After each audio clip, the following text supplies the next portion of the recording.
बिस्मिल्लाहिर्रहमानिर्रहीम। अस्सलाम वालेकुम वज़ाइफ मीडिया के प्यारे दोस्तों, हम उम्मीद करते हैं कि आप तमाम हज़रात खैरियत से होंगे और हमारी अल्लाह पाक से दुआ है कि अल्लाह पाक आप तमाम बहन भाइयों को अपने हिफ्ज़ व अमान में रखे।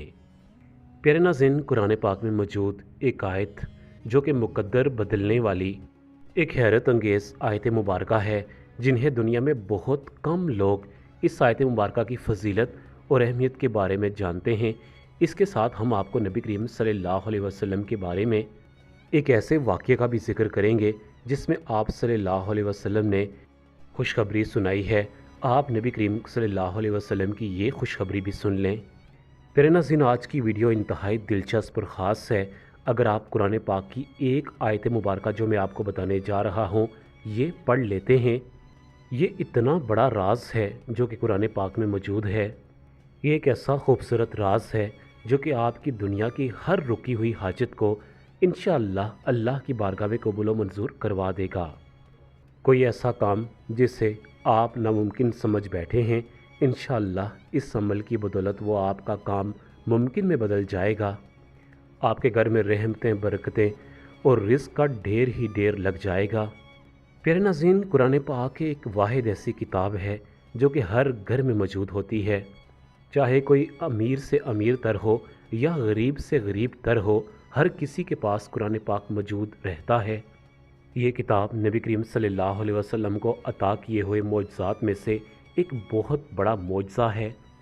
ये एक वाहिद ऐसी इस्लामिक किताब है जो कि 23 साल में हालात व वाक़यात को मद्देनज़र रखते हुए अल्लाह रब्बुल इज़्ज़त ने नबी करीम सल्लल्लाहु अलैहि वसल्लम की ज़ात अक़दस पर नाज़िल फरमाई। इस किताब में अल्लाह रब्बुल इज़्ज़त ने हर किस्म के मसाइल का ज़िक्र किया है। आप अगर अपनी ज़िंदगी के किसी भी पहलू का जायज़ा लेना चाहते हैं, आप किसी मुसीबत में हैं, तो आप कुरान पाक से मदद ले सकते हैं। मैं यकीन से कह सकता हूँ कि अगर आप कुरान पाक का तर्जुमा तफसीर के साथ पढ़ लें तो आपको कभी भी ज़िंदगी में कोई भी उलझन बाकी नहीं रहेगी, क्योंकि आपको हर उलझनों का हल मिल जाएगा। ये एक वाहिद ऐसी किताब है जिसमें अल्लाह रब्बुल इज़्ज़त ने दुनिया और आखिरत के तमाम ख़जाने इसमें पोशीदा कर दिए हैं। अगर आप इसके साथ जुड़ेंगे तो आप कामयाब होंगे, और अगर आप इससे दूरी अख्तियार करेंगे तो यकीन जानें कि आप इस दुनिया में भी परेशान हाल रहेंगे, तकलीफ़, रंज व गम में मुब्तला रहेंगे, और आखिरत में भी आपका यही हाल होगा। हम सिर्फ़ कुरान मजीद को सवाब की नीयत से पढ़ते हैं। काश हम मुसलमान ये जान सकें कि कुरान मजीद हमारे लिए कितनी बड़ी रहमत है। खैर, मैं अल्लाह रब्बुल इज़्ज़त की बारगाह में दुआ करता हूँ कि अल्लाह रब्बुल इज़्ज़त हम सब को कुरान पाक पढ़ने और इसके समझने की हमें तौफ़ीक अता फ़रमाए। मेरे प्यारे दोस्तों, बुज़ुर्गों, बहनों, भाइयों, नबी करीम सल्लल्लाहु अलैहि वसल्लम ने एक मौका पर इरशाद फरमाया कि मैं कुरान पाक की एक ऐसी आयत मुबारका के बारे में जानता हूँ, अगर उस आयत के बारे में आप तमाम लोगों को मालूम हो जाए और इस आयत मुबारका को अगर लोग मज़बूती के साथ थाम लें तो उन तमाम लोगों के लिए ये एक आयत मुबारका काफ़ी होगी। प्यारे नाज़रीन, ये हमारे और आपके प्यारे नबी हज़रत मोहम्मद मुस्तफ़ा सल्लल्लाहु अलैहि वसल्लम का इरशाद मुबारक है। आप सल्लल्लाहु अलैहि वसल्लम ने फरमाया कि जो इस आयत मुबारका को थाम लेगा, अपनी रूह तक इस आयत मुबारका को समा लेगा, वो इस दुनिया में ज़रूर कामयाब हो जाएगा। उसकी जो भी बड़ी से बड़ी हाजत होगी वो अल्लाह रब्बुल इज़्ज़त की बारगाह में लाज़मी कबूल मंजूर होगी। प्यारे नाज़रीन, इस आयत मुबारका को आपने उस वक्त पढ़ना है जब आप सख्त परेशानी की हालत में हों, आप पर कोई अचानक बड़ी मुसीबत आ जाए, आपको कुछ भी ना सूझे कि अब आपने क्या करना है। जिस तरह आपने अक्सर नोट किया होगा कि हम अगर किसी सफ़र पर जा रहे होते हैं या गाड़ी बहुत तेज़ चल रही हो, हमें एक्सीडेंट होने का ख़तरा हो, तो हम फ़ौरन आयतुल कुर्सी पढ़ना शुरू कर देते हैं। इसी तरह बुज़ुर्गान दीन फरमाते हैं कि जब आपको अचानक कोई बड़ी मुसीबत आ जाए, आप घबरा जाएं, तो फ़ौरन आप इस आयत मुबारका का विर्द करना शुरू हो जाएं। इंशाअल्लाह आप उस परेशानी से निकल जाएंगे। इसके अलावा अगर आपकी बरसों की कोई हाजात हैं, आपके बच्चों और बच्चियों के रिश्तों के मसाइल हैं, ख़ुसूसन बच्चियों के सरों में सफ़ेद चांदनी आ चुकी है, अभी तक उनके लिए कोई माकूल रिश्ते नहीं आए, इसी तरह बच्चों के अच्छे रोज़गार नहीं हैं, वो दर बदर की ठोकरें खा रहे हैं, تو ان تمام چیزوں کے لیے بھی آپ اس آیت مبارکہ کو پڑھ سکتے ہیں۔ اس کا خاص وظیفہ بھی ہم آپ کو بتائیں گے۔ یہ خاص وظیفہ بھی آپ اپنے بچوں کے لیے کر سکتے ہیں، یا آپ اپنے بچوں کو خود بولیں کہ وہ اپنے لیے یہ عمل کریں۔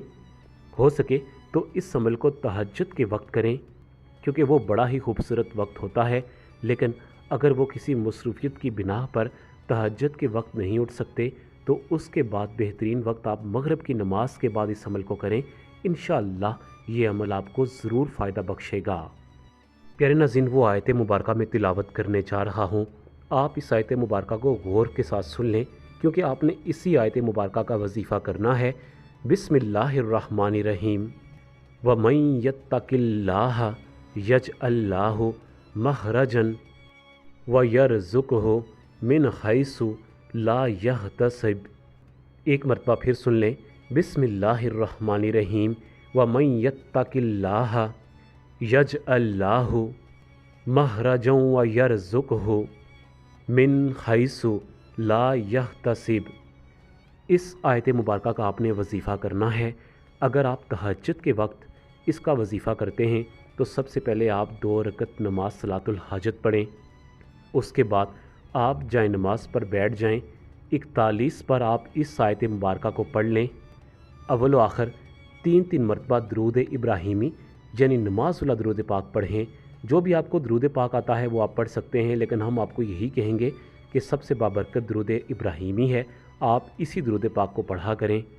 جب آپ اول و آخر 3 مرتبہ درود ابراہیمی کے ساتھ یہ آیت مبارکہ جو آپ کو میں نے تلاوت کر کے بتائی یہ پڑھ لیں، تو اس کے بعد دونوں ہاتھ آسمان کی طرف بلند کر کے آپ اللہ رب العزت کی بارگاہ میں سچے دل کے ساتھ رو رو کر گڑ گڑا کر اپنی حاجات کے لیے اللہ سے دعا کریں۔ یقین جانیں کہ اللہ رب العزت آپ کی حاجات کو اپنی بارگاہ میں لازمی قبول و منظور کرے گا، کیونکہ نبی کریم صلی اللہ علیہ وسلم کا ارشاد مبارک ہے کہ جو شخص اس آیت مبارکہ کو تھام لے گا اس کی زندگی سنور جائے گی، اس کے زندگی کے معاملات انشاءاللہ درست ہو جائیں گے، اور آخرت میں بھی اس کا ایک خاص مقام ہوگا۔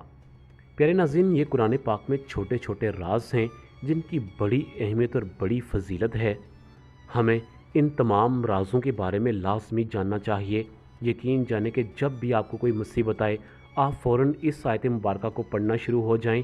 انشاءاللہ آپ خود دیکھیں گے کہ اللہ رب العزت آپ کی پریشانی کو منٹوں میں دور کر دے گا، کیونکہ پریشانیاں، مصیبتیں، رنج و غم ہر کسی کے ساتھ لگی رہتی ہیں، یہ ہماری زندگی کا حصہ ہوتی ہیں، ہم ان سے دور نہیں بھاگ سکتے، یہ ہم کو پکڑ کر ہی رہتی ہیں۔ تو ان کے حل کے لیے ہمیں اللہ سے مدد مانگنی چاہیے، ایسی خوبصورت آیت مبارکہ پڑھ کر مدد مانگنی چاہیے۔ انشاءاللہ اللہ آپ کی ضرور سنے گا۔ جو بہن بھائی مغرب کے بعد یہ وظیفہ کرنا چاہتے ہیں وہ بھی اسی طریقہ کار سے وظیفہ کریں جس طریقہ کار سے ہم نے آپ کو بتایا ہے۔ اسی کے ساتھ آپ تمام بہن میں سے اجازت چاہوں گا۔ اپنا بہت زیادہ خیال رکھیے گا۔ اللہ حافظ۔